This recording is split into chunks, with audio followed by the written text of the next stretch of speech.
नमस्कार, मैं सोनू ताम्रकार, आपका फिर से एक बार स्वागत है। आज हम फिर ऐसे मुद्दे को लेके आए जिस मुद्दे पर ना तो ललितपुर प्रशासन का ध्यान है और ना ही आम पब्लिक का ध्यान है। हम बात कर रहे हैं ललितपुर। कभी बचपन में हम जब टाकीज में जाया करते थे, वो टाकीज का नाम है ललित टाकीज। काफी पुरानी टाकीज हुआ करती थी ललितपुर की, और उस टाकीज को बंद हुए आज कम से कम तो काफी समय हो चुका है।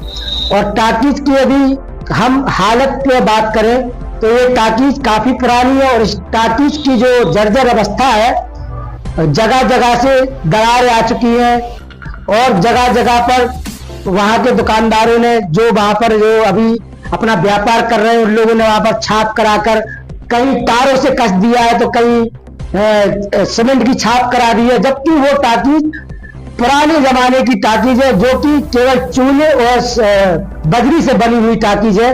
पुराना निर्माण है और काफी बड़ा एरिया है, और वहां पर कई दुकानें हैं। और यदि ये टाकीज कभी भी, एक तो ऐसी हम कभी दुआ करेंगे नहीं कि इस टाकीज का कुछ बुरा हो, क्योंकि बचपन की यादें जुड़ी हुई है। लेकिन खुदा न खास्ता अगर वो टाकीज यदि क्षतिग्रस्त होती है तो कितनी जानहानि का नुकसान होगा, ये बहुत बड़ा विषय है। और इसी अगर टाकीज के सामने की बात की जाए तो वहां पर एक सामने नगर पालिका में दर्ज है वो कुआं, एक कुआं हुआ करता था जिसके चारों ओर घाट थे। पहले जो ग्रामीण क्षेत्र से लोग आते थे, व्यापारी वर्ग आता था, जो वो वहां पर पानी पीता था, नहाता भी था, तो वहां पर सारी व्यवस्थाएं थी किसी सब जमाने में। लेकिन माहौल बदला, समय बदला, और समय के साथ साथ वहां का नजरिया भी बदल चुका है, और वहां पर चारों ओर वहां के व्यापारियों ने अतिक्रमण कर रखा है। एक तो 3 मंजिला डिब्बा रखा हुआ है जो कि पूरा लोहे का बना हुआ है, जो कि पूरी तरीके से अनलीगल डिब्बा है। और सुनने में आया किसी समय में उस डिब्बे पर जो ऊपर से केबल लाइन निकली है विद्युत विभाग की, उसका करंट से वो डिब्बा पूरी तरह से झुलस चुका था। उसी के जस्ट बगल में यदि देखा जाए तो और 2-3 नारियल वाले बैठते हैं जिन लोगों ने वहां पर अतिक्रमण कर रखा है, जबकि वो एक सार्वजनिक रास्ता है। और यदि उसके जस्ट बगल की बात की जाए तो वहां पर एक प्याऊ का निर्माण हुआ, जो कि अभी हाल ही में कुछ वर्ष पहले निर्माण हुआ है प्याऊ का, जबकि प्याऊ की कोई आवश्यकता नहीं थी। आवश्यकता इसलिए नहीं थी क्योंकि वहां पर कुआं था, वो कुआं वहां के पूरे मार्केट को पानी उपलब्ध कराया करता था।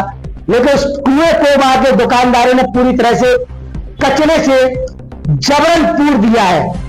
जी हाँ, कचरे से जबरन पूर दिया। जबकि अभी वर्तमान में हमारे माननीय देश के जो प्रधानमंत्री है, माननीय नरेंद्र मोदी जी, इनका एक बहुत बड़ा अभियान चल रहा है, स्वच्छता अभियान। उसी अभियान को बरकरार करके उस कुएं को पूरी तरह से पूर दिया गया है। और जबकि नगर पालिका प्रशासन को सब कुछ जानकारी होते हुए भी नगर पालिका ने अभी तक उस कुएं के बारे में कोई अपनी सूद बूद नहीं ली है। और यदि उस प्याऊ की मैं जो बात कर रहा था, उस प्याऊ के जस्ट पीछे मंदिर बना हुआ है, राधा कृष्ण भगवान का मंदिर है। उस मंदिर के यदि पीछे बात की जाए तो पीछे से एक गली है जी, करीब 4-5 फुट की गली है। और उस गली का रास्ता भी वहां के दुकानदारों ने, जो उद्योगपति दुकानदार है और सुनने में आया कुछ भूमाफिया भी है, उन लोगों ने गली को भी पूरी तरह से बंद कर दिया। इस तरफ देखो तो एक दुकान किराने की संचालित की गई, वो दुकान ही बंद पड़ी हुई है काफी समय से। और यदि कुएं की उस तरफ की बात की जाए उस गली की, तो जहां से मंदिर का रास्ता है वहां पर एक 4 फुट की गली है, वहां पर एक फट्टा डालकर एक दुकानदार बैठता है जो कि मैकेनिक है, और वो उससे भी पैसे वसूल किए जाते हैं। और यदि नए टाकीज के जस्ट बगल की बात की जाए तो वहां पर एक चाय की दुकान खुली हुई है, जो चाय माफिया कहलाते हैं ललितपुर जनपद के, जिसका पूरा परिवार कई सदियों से केवल चाय का व्यापार कर रहा है। और उस गली को उस चाय के दुकानदार ने पूरी तरीके से बंद कर दिया। उस दुकानदार के लिए एक छोटी सी दुकान दी गई थी। उस दुकान की केवल मुश्किल से 2 फुट की या 3 फुट की दुकान होगी चौड़ाई में, एक शटर लगी हुई है केवल। और इसी शटर के जस्ट बगल में छत्ती लगा दी गई है, जिससे कि नाली के इस तरफ, जो कि आपके नगर पालिका में दर्शाई जाती है नाली, उसके तरफ छत्ती रख दी गई है। उसी के बगल में एक भट्टी रख दी गई है जो कि प्रदूषण फैलाती है। पर्यावरण को भी दूषित करती है, क्योंकि कोयले की भट्टी है, उस पर उसकी चाय और दूध का काम होता है। और जस्ट बगल में ललिता ब्रिज के बगल में एक ब्रेंच रख दी गई है, जिससे वहां के निकलने वाले राहगीरों को महिलाएं निकलती है। और सुनने में आया कि वहां पर सबसे ज्यादा नशेची गंजारी लोग भी आते हैं, चाय के शौकीन है जो, तो उन महिलाओं को काफी दिक्कतों का सामना करना पड़ता है। मैं चाहता हूं जिला प्रशासन से और माननीय हमारे नगर पालिका जो अधिशासी अधिकारी है, ऐसे मुद्दों पर अपनी नजर बारीकी से बनाए रखें और वहां से अतिक्रमण मुक्त कराए, ताकि आम जनता के लिए दिक्कत खड़ी ना हो सके। और आगे की हम आपको जानकारी